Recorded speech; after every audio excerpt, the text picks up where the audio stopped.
So here we want to troubleshoot spindles. I have a whole pile here of spindles that have a variety of issues. So we've talked about length. You know, we generally kind of look to 7 to 10 inches in length. And when spindles get too short, they're still workable, but they become much more difficult to a point where it's just more efficient to recarve a spindle.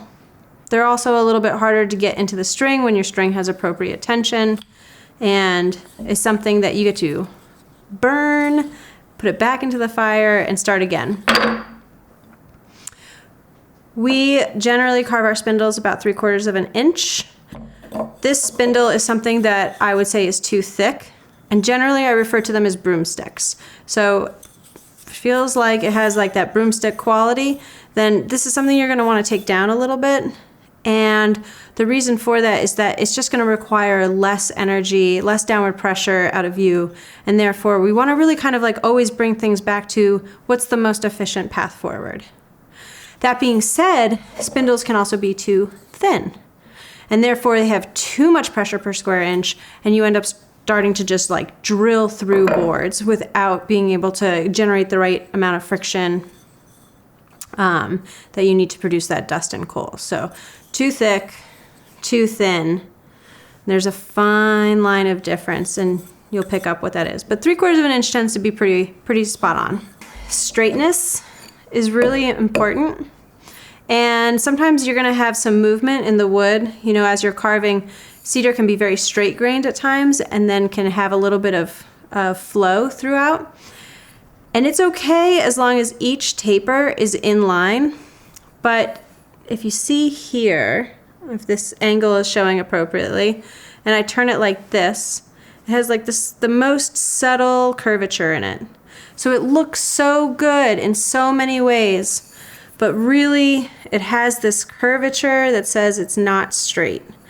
And that's going to produce some problems. Sometimes what I like to do is just roll it on a flat surface, and it will really emphasize it'll really emphasize where the bends are. What's really nice is that the top taper is really adjustable, and so if you were to carve one end to straighten it out, this is where you want to do your carving. When it comes to carving your tapers, you're going to end up recarving this top taper a number of times. When it starts to burnish at the top, you might not carve, and you probably won't carve the very top of the spindle, but sometimes this needs a little bit of adjustment, especially as you are burning your handhold in. You're going to be burning into the spindle, and therefore it might get a little bit thick. And you want minimal surface area here, burnished wood, that whole ball bearing idea.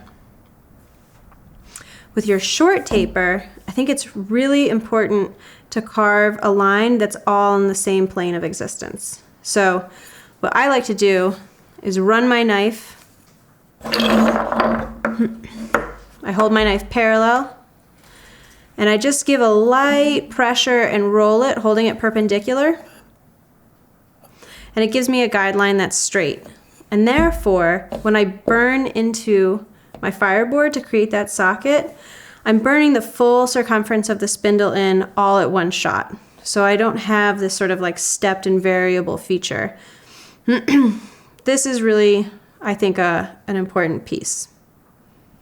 Also with short tapers here, I like to carve them to a sharp point, but still have them be as sharp as possible. If I have a short taper but really much longer than this, and I have to burn to the full circumference of the spindle, then I end up burning all the way through my board before I get there. So short and sharp. And I often do kind of these little swoop cuts to get in there. On the long taper, the top side of the spindle where the handhold goes, you're going to burn that in. You're going to work to burnish that off when you've burned in your handhold well enough. And you're going to find, if you ever see on a spindle where it starts to create these shoulders, that's going to say a lot about where that juncture is between your handhold and your spindle. And these shoulders, A, say you need to adjust your handhold, and we'll talk about that. B, you want to carve these down. So shoulders are creeping in here, right? And we want all of this downward pressure to be hitting up below on the bottom side of the spindle. Shoulder, shoulder, right? So with all of these spindles that have shoulders, these shoulders are going to inhibit the ability of that pressure, or it's going to be more inefficient to get to the fireboard, and therefore we want to just carve these down. And if we have a well-burnished top, we don't want to carve the top side of the spindle. We just want to remove these and have a nice feathered long taper. We also want to make sure that it's round. Round is really important. If we have an oblong spindle, this is not going to help us, right? It doesn't even roll. Like, I put it down on the table and it just settles into place. If I was to roll it, it would not, it doesn't have a good sound. Clunk, clunk, clunk, clunk, clunk, clunk. And I'm always sighting down. When I'm carving, I'm sighting along the length of the spindle, but I'm also sighting down through it. And this is really where you can tell that you have an oblong shape, that cross-section perspective. So taking the time, if you see an oblong shape, you're just going to want to remove from the sides to bring it in and bring it back into roundness.